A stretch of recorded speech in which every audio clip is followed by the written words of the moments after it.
Assalamualaikum warahmatullahi wabarakatuh. Perkenalkan, nama saya Indri Puji Agustin dari kelompok 3.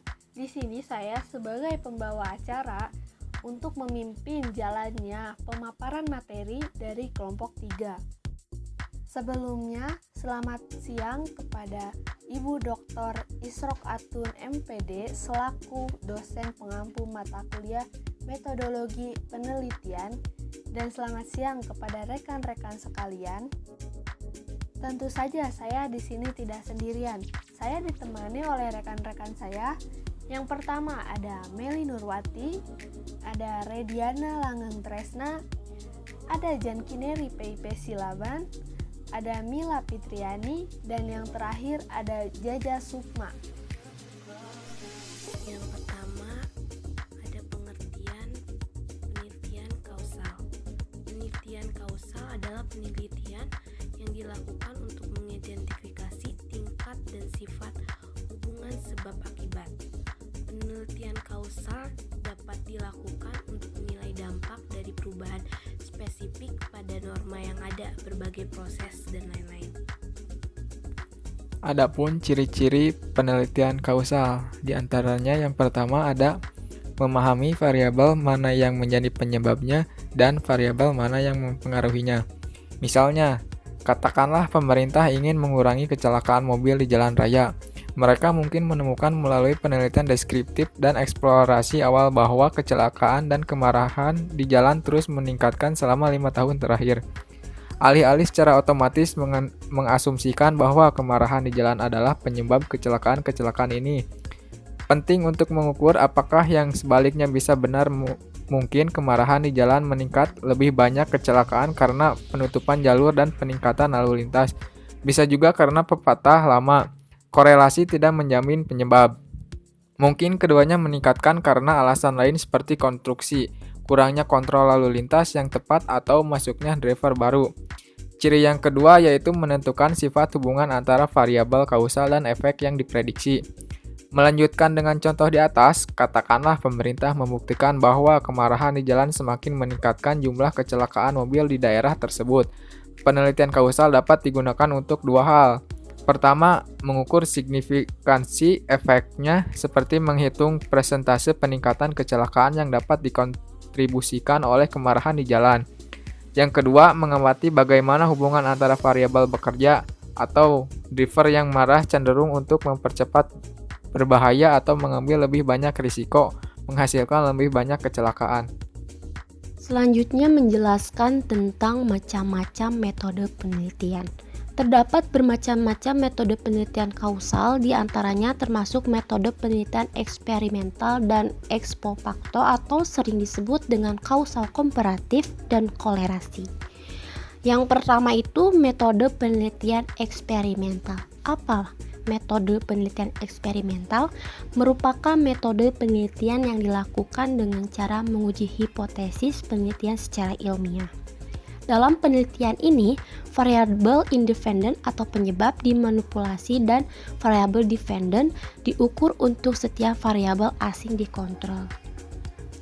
Dan yang kedua itu metode penelitian kausal komparatif, merupakan penelitian yang memungkinkan penelitian untuk mempelajari hubungan yang terjadi secara alami, sebab dan akibat melalui perbandingan data dari kelompok peserta yang menunjukkan variabel penelitian yang diminati. Penelitian kausal komparatif dapat dipelajari dalam retrospektif karena berusaha untuk menentukan alasan atau penyebab kondisi yang ada di antara kelompok-kelompok individu.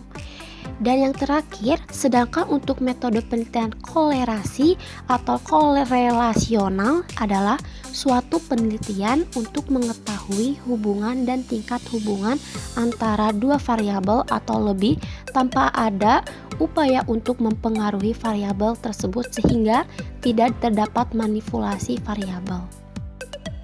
Bagian penelitian kausal. Kehadiran hubungan sebab akibat dapat dikonfirmasi hanya jika ada bukti kausal spesifik. Bukti kausal ini memiliki 3 komponen penting. Yang pertama, ada urutan sementara, yang kedua, variasi yang bersamaan, dan yang ketiga, asosiasi tidak palsu. Urutan sementara. Penyebabnya harus terjadi sebelum efek. Misalnya, tidak akan pantas untuk mengkredit kenaikan penjualan untuk upaya rebranding jika kenaikan telah dimulai sebelum rebranding. Kedua, ada variasi yang bersamaan. Variasi harus sistematis antara dua variabel. Misalnya, jika perusahaan tidak mengubah pelatihan karyawan dan praktik pengembangannya, maka perusahaan dalam kepuasan pelanggan tidak dapat disebabkan oleh pelatihan dan pengembangan karyawan. Yang ketiga, ada asosiasi tidak palsu. Setiap kovariotan antara sebab dan akibat harus benar dan bukan hanya karena variabel lain. Dengan kata lain, seharusnya tidak ada faktor sepertiga yang terkait dengan keduanya, menyebabkan serta efek. Selanjutnya, penelitian kausal ini memiliki beberapa kelebihan. Di antaranya, 1. Studi kausal dapat memainkan peran penting dalam hal mengidentifikasi alasan di balik berbagai proses serta menilai dampak perubahan pada norma yang ada, proses dan lain-lain. 2. Studi kausal biasanya menawarkan keuntungan replikasi jika diperlukan. 3. Jenis studi ini dikaitkan dengan tingkat validitas internal yang lebih besar karena pemilihan mata pelajaran yang sistematis. Selain memiliki kelebihan, penelitian kausal ini memiliki kekurangan. Di antaranya yaitu, kebetulan dalam suatu peristiwa dapat dianggap sebagai hubungan sebab dan akibat. Yang kedua, mungkin sulit untuk mencapai kesimpulan yang tepat berdasarkan temuan penelitian kausal. Hal ini disebabkan dampak berbagai faktor dan variabel di lingkungan sosial. Yang ketiga, pada kasus-kasus tertentu, sementara korelasi antara dua variabel dapat ditetapkan secara efektif. Mengidentifikasi variabel mana yang merupakan penyebab dan mana yang merupakan dampaknya dapat menjadi tugas yang sulit untuk diselesaikan. Baik teman-teman, kita akan ke contoh penelitian. Sejatinya, dalam penelitian perbandingan kausal ini ada beberapa macam jenisnya, yaitu metode penelitian eksperimental, metode penelitian kausal komparatif, dan yang terakhir yaitu metode penelitian korelasi.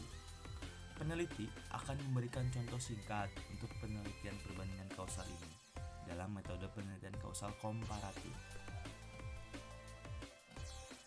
Dalam penelitian kausal komparatif ini, peneliti mencoba untuk menentukan penyebab atau alasan perbedaan yang ada dalam perilaku atau status kelompok atau individu. Dengan kata lain, kelompok yang didirikan sudah berbeda pada beberapa variabel, dan upaya peneliti untuk mengidentifikasi faktor utama yang menyebabkan perbedaan ini. Penelitian tersebut kadang-kadang disebut ex post facto, yaitu bahasa Latin untuk after the fact, karena kedua efek dan dugaan penyebab telah terjadi dan harus dipelajari dalam retrospeksi. Sebagai contoh, seorang peneliti mungkin berhipotesa bahwa partisipasi dalam pendidikan prasekolah adalah faktor utama yang berkontribusi terhadap perbedaan dalam penyesuaian sosial siswa kelas pertama. Untuk menguji hipotesis ini, peneliti akan memilih sampel dari siswa kelas pertama yang telah berpartisipasi dalam pendidikan prasekolah dan sampel siswa kelas pertama yang tidak, dan kemudian akan membandingkan penyesuaian sosial dari dua kelompok. Nah, jika anak-anak yang berpartisipasi dalam pendidikan prasekolah menunjukkan tingkat yang lebih tinggi dari penyesuaian sosial, hipotesis peneliti akan didukung. Dengan demikian, penyebab dasar komparatif pendekatan melibatkan dimulai dengan efek, yaitu penyesuaian sosial, dan mencari kemungkinan penyebab lainnya, yaitu apakah prasekolah mempengaruhi itu, gitu kan. Nah, yang selanjutnya ada prosedur pengendalian penelitian kausal komparatif. Kurangnya percakapan, manipulasi, dan kontrol adalah sumber kelemahan dalam studi kasus kausal komparatif. Dalam desain studi lain, assignment acak dari peserta untuk kelompok mungkin adalah cara terbaik mencoba untuk memastikan kesetaraan kelompok. Tetapi, assignment acak tidak mungkin dalam studi banding kausal karena kelompok yang terbentuk secara alami sebelum dimulainya penelitian. Tanpa assignment acak, kelompok lebih cenderung berbeda pada beberapa variabel penting, misalnya jenis kelamin, pengalaman, dan umur. Selain variabel yang diteliti, variabel lain ini mungkin sebenarnya penyebab perbedaan yang diamati antara kelompok tertentu, gitu kan. Nah, yang kedua ada gambaran desain penelitian kausal komparatif. Sebagai contoh, seorang peneliti berhipotesis bahwa partisipasi di pendidikan anak usia dini merupakan faktor utama dalam penyesuaian dengan lingkungan sosial di sekolah dasar. Untuk melakukan penelitian ini, maka peneliti harus memiliki sampel kelompok siswa yang melalui PAUD dan satu sampel kelompok siswa yang tidak melalui PAUD. Kemudian, membandingkan kemampuan adaptasi sosial mereka. Jika kemampuan adaptasi siswa yang melalui PAUD lebih baik, maka hipotesis peneliti terbukti. Dan begitu juga sebaliknya. Nah, yang ketiga, ada langkah-langkah dalam penelitian kausal komparatif. Yang pertama, merumuskan masalah dengan mengidentifikasi, kemudian mempertimbangkan kemungkinan penyebabnya. Nah, yang kedua, memilih sampel individu yang akan diteliti. Ketiga, tidak ada batasan pada jenis instrumen yang digunakan, misalnya seperti tes prestasi, kuesioner, jadwal wawancara, pengukuran sikap, dan ataupun observasi. Dan yang keempat, dasar desain kausal komparatif melibatkan pemilihan dua atau lebih kelompok pada variabel tertentu yang menarik dan membandingkannya terhadap variabel lain. Alhamdulillahirobbil alamin.